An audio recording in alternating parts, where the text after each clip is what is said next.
Posted by you/note moving in underscore. I'm very annoyed, he didn't even speak to me about it. We had so many discussions about moving in together, getting married, and then he goes and purchases a truck $2K more than his yearly salary. If you're asking how can a truck be $87K, that's the price you get when you put every addition you want on it. He showed me the truck expecting me to be excited, and I was livid. When he bought this truck, we were only a month from moving in together. We got into a bad argument where he told me it was his money and he could do whatever he wanted with it. So I said fine, and I told him I'm not comfortable moving in with him anymore. I asked my landlord if my apartment was still available and if I could renew my lease, and they said yes. Now my boyfriend is saying he can't afford his place and his truck. I don't feel bad. You should have thought of that before buying something so expensive without talking to your girlfriend of 2 years. I have had some of his friends' girlfriends reach out to me and say I should support him, and one even said that I'm not loyal and this shows I wouldn't support him if we were married since I run away when finances get bad. That's total BS. He didn't lose his job or get hurt. He bought an expensive item without discussing it. I have been trying to get him to return the truck because it's already affecting his finances badly. He has only had this truck for 2 weeks, and he is worried that in the next month or two, he won't be able to cover all the expenses he usually has. This past weekend, we had another argument, and I think our relationship is going to end. I'm not helping him pay for this truck, and I'm not moving in with him. I have asked for a break and will be thinking about what to do. Edit. I appreciate the different opinions everyone has given me. I have a lot to think about. To answer 2 questions, no, he doesn't need the truck. He works from home, and if he has to check in at work, he has an office. Also, his friends and their girlfriends know about this issue because he asked for their views when we went to a get-together last week. Only 2 girlfriends reached out to me to tell me I wasn't being supportive, the others have minded their own business. Update 6 days later. Yeah, so I broke up with him mainly because I realized we aren't financially compatible. Before I go into what happened, I do want to say something. I understand we weren't married, but we were both moving together into a new place and had several discussions about this move and our plans for the future, including marriage. For the people private messaging me saying it's his money and he can do whatever he wants or, you're only 2 years into a relationship, you're not a wife, I know that, and I have never asked what is in his bank account or told him what to do financially. I'm aware it is his money, but I also know his financial situation, and he was making decisions without my input that, if we were to stay together, would not only affect him but also our relationship, and our financial situation for years to come. I will stay on this hill. This is not okay, and if it's okay for you, that's fine, but for me, if we make a financial plan and you make a huge decision without me, I won't be okay with it, and that's a big reason why I backed out of moving into a new apartment with him. I would have never made a decision like this without his input at all. The main reason why we decided to move in together was to take the next step in our relationship but also to pay down our debts. I now have $22K in debt from student loans and a car. When I met him, though, it was around $60K, and I was basically living on credit cards. Within the first couple of months of us dating, I saw how hard he worked, and with a salary of $85K, he was making huge progress in paying off his loans and credit cards. On my end, at the time, I was only making $50K. I honestly saw his work ethic and was like, wow, and got serious about my debt. I got a second part-time job where I was making $32K a year, bringing my salary to $82K. I did that so that I could pay off my debts faster but also so that we could be on equal footing when we moved in together and he didn't have to pay significantly more in living expenses than me when he had more debt. We did a complete budget months before we moved in together and realized that we would each have $700 extra a month to put towards our own individual budgets. This is why the purchase of this truck was so surprising to me. We had planned this move for months. We had a budget, and he destroyed that plan with the truck. If he wanted a new car, there are plenty of cars he could have gotten that would have fit into the $700 monthly surplus he had. Anyway, for the past few days before we broke up, he tried to show me that this truck was a good financial purchase and we could still move in together. He told me that he had actually budgeted for this and could show me how he could afford this. I wanted to hear him out, so I went to his place, and he had 2 budgets. He said he had been thinking of getting this truck for some time and he had worked out a budget beforehand. He showed me the first budget, and after his truck, insurance, expenses, and his debts, he was left with $115 for the month. I noticed with the first budget, he didn't include groceries, his hobbies, going out, or even gas for his car. I asked him how $115 was enough to live off for an entire month. I asked him how he could afford all of this and his truck, and if he planned to give up some things. He said no, he didn't plan to give up anything and that he could make everything work in his budget. I asked him what if he had an emergency or needed gas for his truck, and he just kept saying he would work it out without explaining how.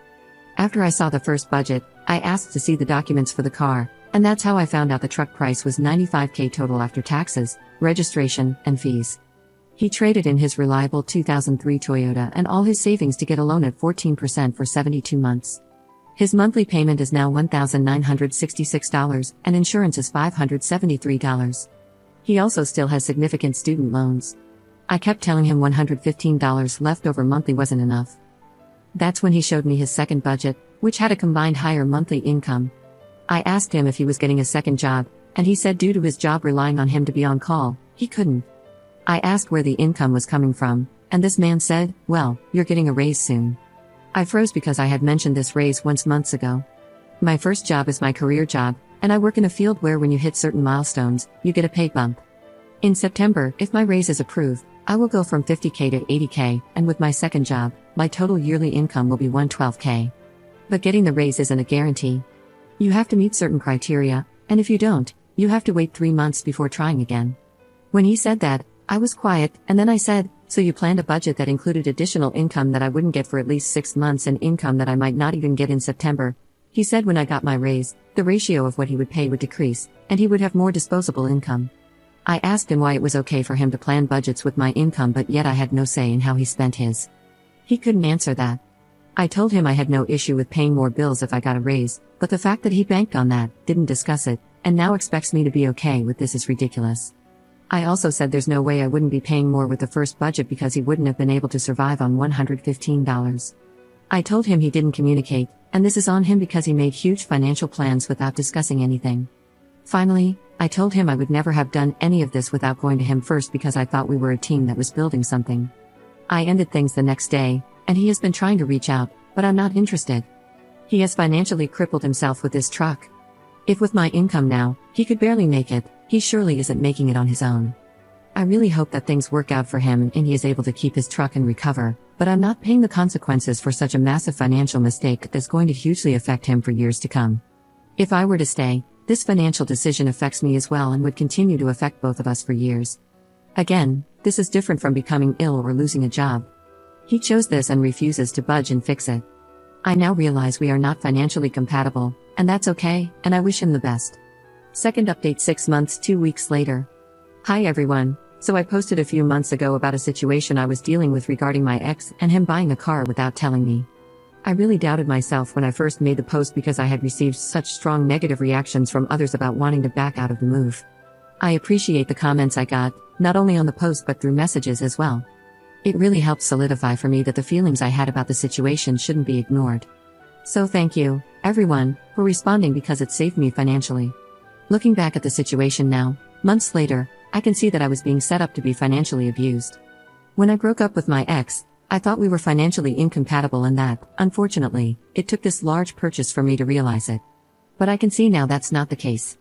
My ex made a plan in his head, and what made sense to him was for me to pay most of the expenses, and he thought this was okay and that I should be okay with it too. Even though I can see the reality of what he was trying to do, I can't hate my ex because he helped start me on this path of looking at my finances. I remember when we first started dating, I went to pay for an item I was getting, and my card declined. Without batting an eye, even though it was a little embarrassing, I took out another card and paid. I was used to this happening every once in a while because I was literally living paycheck to paycheck. I'm not putting down to anyone in that situation, but at the time, I was living way above my means. I would justify every single want and get it, and I thought that because I was making minimum payments on time, I wasn't as bad off as the next person. When the situation with my card happened, after we got back to my ex's car, he kindly asked if this type of thing happened often. I told him it did sometimes, and he basically gave me advice. He didn't try to force me to stop spending. He asked me to track my purchases and recommended a few apps. During the first 2 months that we were seeing each other, he would encourage me every other day, or every once in a while, to just track what I spent. He suggested that I shop as I usually did but track everything. Being able to see how much I was spending, especially when broken down into categories, was astounding. There was one month I spent $68 on bagels. It wasn't for work, and it wasn't for other people. It was me stopping at a bagel place every morning and getting a bagel. Sometimes I get variations, which is why the bagels cost so much. Once I realized how much I was spending on unnecessary things, my ex helped me create a plan that worked for me, and that plan has continued to work consistently. I've added to it, changed things, or tweaked it as my financial situation has improved, and so far so good. This is why I don't have any bad feelings toward my ex. He never pushed me to pay my bills in front of him. He never saw credit card statements on apps or anything, He only kept encouraging me to look at my finances and fix them. He helped give me the foundation to start managing my finances, and I thought we were on the same page. Because he was so strict about finances and frugal, the truck purchase came as such a surprise to me. It was unplanned, not discussed, involved a large amount of money, and just knowing his general financial situation, I know without a doubt there was no way he could afford that truck. I'm not trying to paint my ex as a saint. I'm simply explaining why he had such a positive impact on me financially. So when the truck purchase happened and he refused to budge, I was honestly shocked. Seeing how bad the situation was, I had to walk away. It's been about 6 months since everything happened, and I'm doing very well. I recently paid off my student loans last month. Now, I only have my car left, with just a few grand to pay off. I also have a small savings. Because of that, I've shifted my focus and am putting the majority of my income toward my car. I'm not rich by any means, but I'm definitely living within my means, and I'm okay with that. The last 2 things I want to update on are my raise and my ex's truck. A few people messaged me about the raise, and unfortunately, I didn't get it due to a big mistake I made on a project. Once I realized the mistake, I knew it would jeopardize my chances because it happened so close to my evaluation, and as expected, I didn't get the raise. But I fixed the mistake, and when I get reevaluated in 3 months, I'm hopeful I'll get it this time. Losing the possibility of the raise made me realize even more that I made the right decision because I would be in such a tough spot right now if I hadn't ended my relationship. With my ex, we've spoken only once, and that was when we broke up. I cut off communication completely because he was still trying to fix things without addressing the truck and the fact that he was keeping it. I know from someone close to him that, 4 months after we broke up, he did a voluntary repossession. I also know the truck is gone because he deleted all the pictures he had of it. I was actually relieved to hear that, for his sake, because hopefully, he can start fixing the situation he got himself into. I genuinely want the best for my ex, and I don't know the thought process that led him to get the truck or what might have influenced him, but I hope he can get back to where he was and make further improvements. The relationship is finished, and there is no hope of rekindling anything. Even though he returned the truck, I could never go back to him because the trust is gone. It wasn't just about the money, it was also about him making such an important decision without me, expecting me to go along with it, and then vilifying me when I had legitimate concerns. I can't move past that. Yes, money isn't everything, but I can't stop thinking about what my life would be like now if I had stayed. My student loans wouldn't be paid off. We would both be broke and in worse financial positions. All of these factors would have negatively affected the relationship, making it unhealthy. I'm glad we broke up, and I have forgiven him for what he tried to do to me. I stand by, and will continue to stand by, the belief that finances are a deal breaker, especially when your partner isn't listening to you and makes decisions that impact both of you. If you don't agree, that's fine, but these last few months have proved that to me. So that's my longish update, and again, I really want to say thank you to everyone who responded to my first post. I was honestly leaning towards staying with him and not moving in, and I think in the long run, I would have been financially devastated and taken advantage of. Reading the different opinions made me realize not only how bad the situation was but also how much worse it could have gotten, so thanks. A very, very, very small humble brag, I posted my paid-in-full student loan email on my profile, so if you want to see it, you can click that post, but no pressure. Sorry, I'm just so proud of that fact, okay, bye.